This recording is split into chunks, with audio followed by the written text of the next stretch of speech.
샬롬 할렐루야. 3차 영혼육 10번째입니다.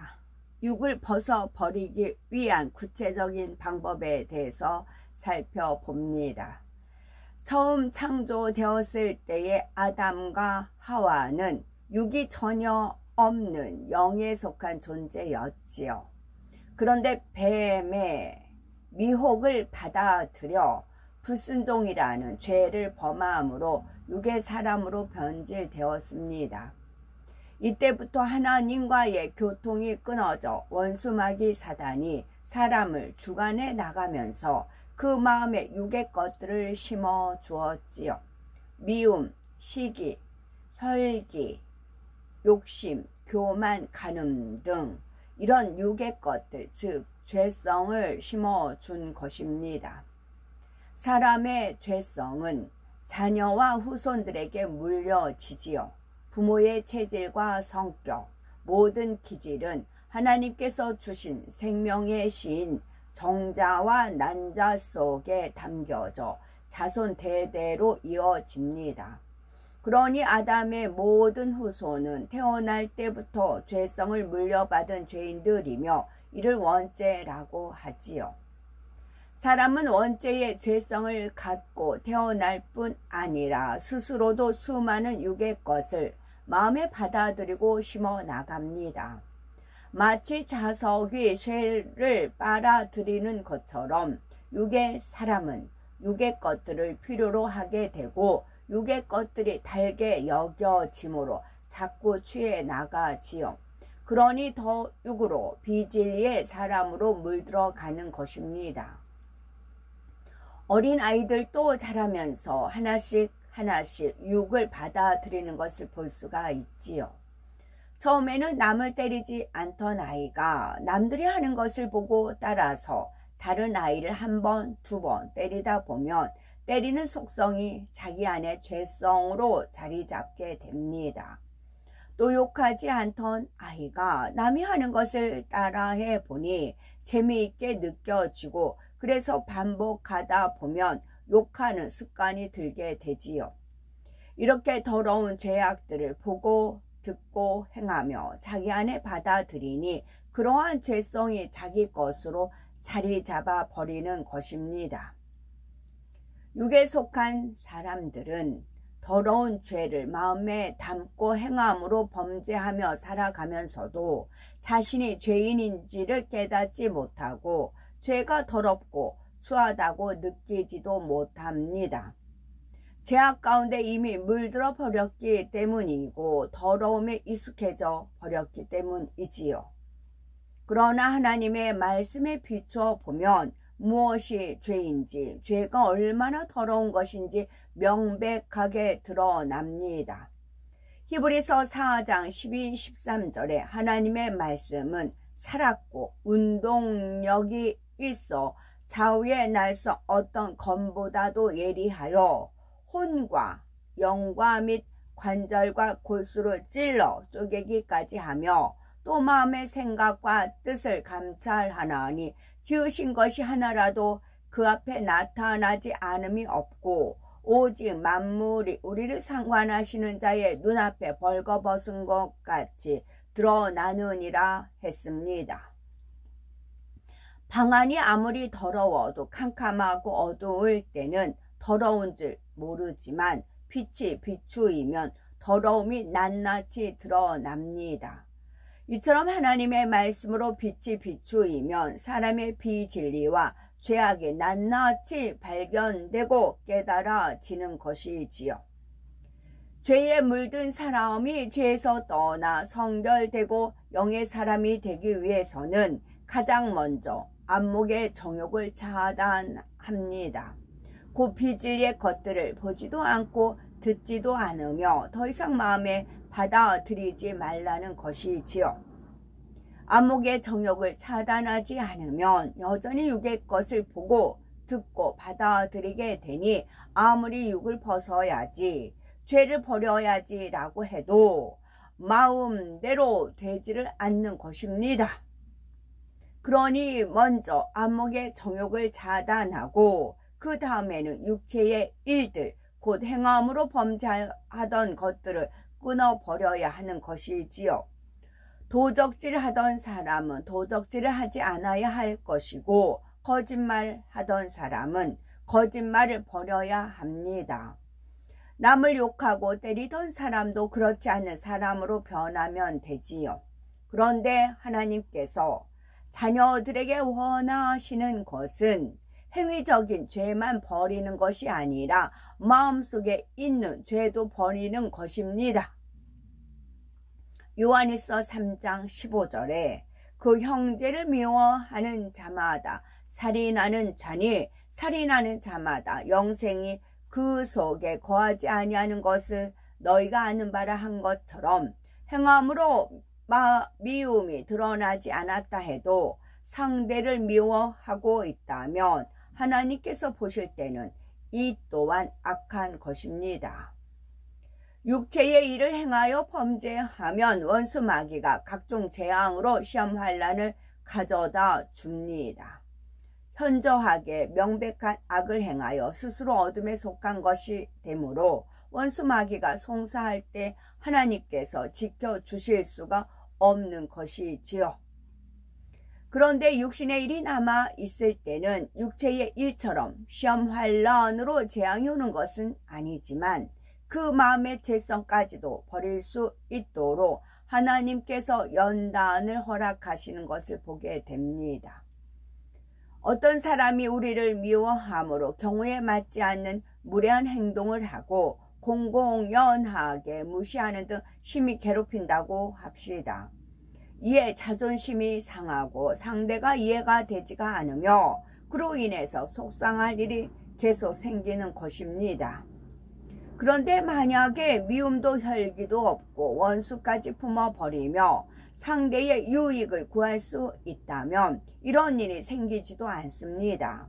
상대가 어떻게 행동해도 사랑스럽게 보이니 고통받을 것도 없고 늘 상대를 품고 그의 유익을 구하니 결국은 하나님께서 악한 사람의 마음까지도 주관하셔서 화평을 이루게 하시지요. 그러나 여전히 자기 안에 악이 있고 불편하니까 하나님께서 육의 사람을 곁에 두셔서 연단을 허락하시는 경우가 있는 것입니다. 그러니 어떤 연단을 받을 때 내 자신을 돌아보고 기쁨과 감사함으로 변화되어 신속히 통과하면 그것이 지혜로운 사람이지요. 또 사람에게는 스스로 알지 못하는 깊은 본성 속의 비진리가 있습니다.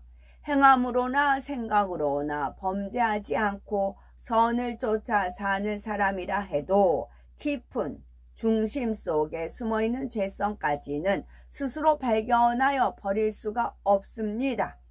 그러니 이에 대해서도 하나님께서는 특별히 연단을 허락하셔서 드러나게 하시고 발견하여 버릴 수 있게 하시는 것입니다. 근본된 죄성 자체를 마음에서 뽑아 버려야 다시는 범죄하지 않을 수가 있기 때문인 것이지요. 그런데 죄성을 벗어버린다는 것이 사람의 능력으로 되는 것이 아닙니다. 육체의 일은 강한 의지로 노력하면 끊을 수 있고 육신의 일도 어느 정도는 벗고 절제하는 사람들이 있습니다. 그러나 본성 속에 있는 비진리와 죄성 자체는 스스로 발견하여 버릴 수도 없고 원죄를 자기 힘으로 사함받을 수도 없습니다. 온전히 죄성을 벗어버리기 위해서는 사람의 노력만으로 되는 것이 아니라 하나님의 은혜와 하나님의 능력, 성령의 도심이 있어야 하지요. 정녕 죄를 버리고자 중심 바쳐 기도하고 금식하며 하나님께 간절히 매달릴 때 하나님께서 은혜와 능력을 주시고 성령께서 도와주심으로 이 네 가지가 함께 작용할 때 육을 버릴 수 있게 되는 것입니다. 여기서 기억할 것은 사람이 죄를 벗을 수 있는 것은 가장 근본적으로 예수 그리스도의 보혈로 말미암아 믿음으로 죄사함을 받는 구원의 길이 열렸기 때문이라는 사실이지요. 때때로 세상에서 보면 주님을 믿지 않는 사람들 중에도 수련을 통해 마음을 다스릴 수 있게 되고 세상에 대한 욕심을 끊었다고 하는 경우가 있습니다. 이런 사람들은 득도했다라고 표현하기도 하고 많은 사람들로부터 성인이라고 존경받기도 합니다. 그러나 만약 스스로가 마음을 다스릴 수 있고 자기 의지 가운데 범죄하지 않는 사람이 있다 해도 이미 원죄를 타고났으며 본성의 죄를 갖고 있기 때문에 그는 여전히 육에 속해 있을 수밖에 없습니다. 또한 이전에 지은 죄는 해결되지 않고 남아있기 때문에 여전히 죄인인 것이지요.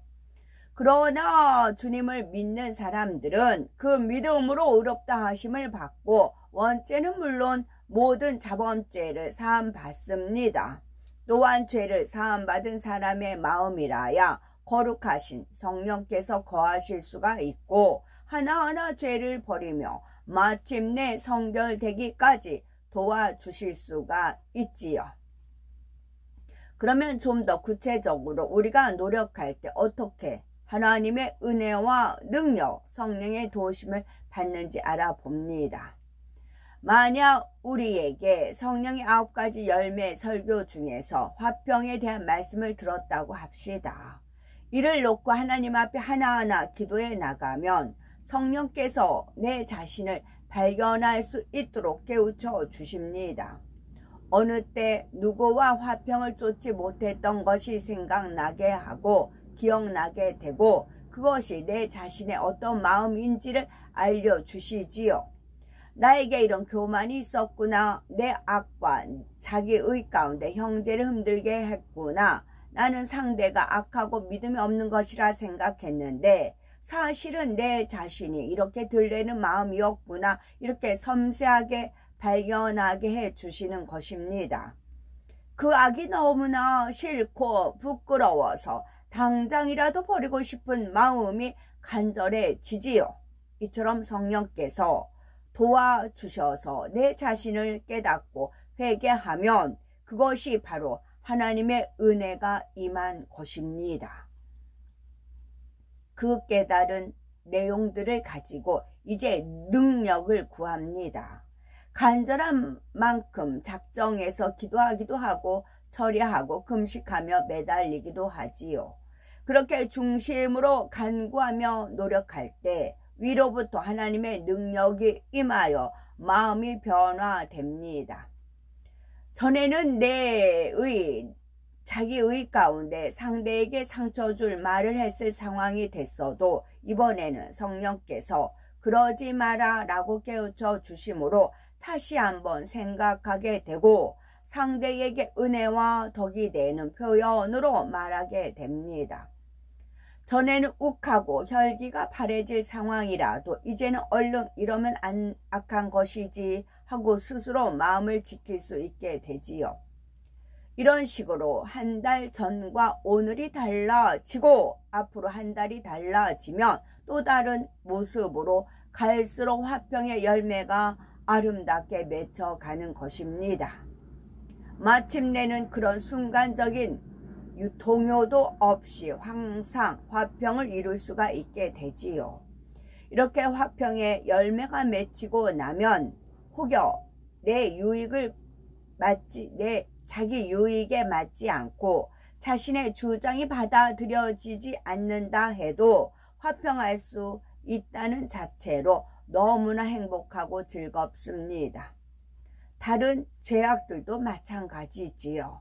내 자신이 노력하는 가운데 하나님의 은혜와 능력을 받고 성령의 도우심을 받으면 결국은 죄악들을 다 벗어버리고 영의 마음을 이룰 수 있는 것입니다. 우리가 진리의 말씀을 배웠으면 영으로 변화되기 위해 노력을 해야 되고 은혜를 받아서 마치 거울을 본 것처럼 내 자신의 모습을 깨우쳤으면 그 다음에는 능력도 받아서 변화되어야 합니다. 간절히 바란다고 영의 사람이 되는 것이 아니고 말씀을 듣고 은혜를 많이 받았다고 내 자신을 깨우쳤다고 그것으로 영의 사람이 되는 것이 아닙니다. 밑줄 짝입니다. 간절히 바란다고 영의 사람이 되는 것도 아니고 말씀을 듣고 은혜를 많이 받았다고 내 자신을 깨우쳤다고 그것으로 영의 사람이 되는 것이 아닙니다. 들은 진리의 말씀을 내 자신에게 비추어서 깨닫고 그 깨달음을 내 것으로 삼아서 반드시 육을 버려 나가야만 내 자신에게 유익이 되는 것입니다. 하나님의 능력 가운데 날마다 더 아름답고 거룩한 모습으로 변화되어 영에 속한 우리가 되어야 되겠지요. 아멘.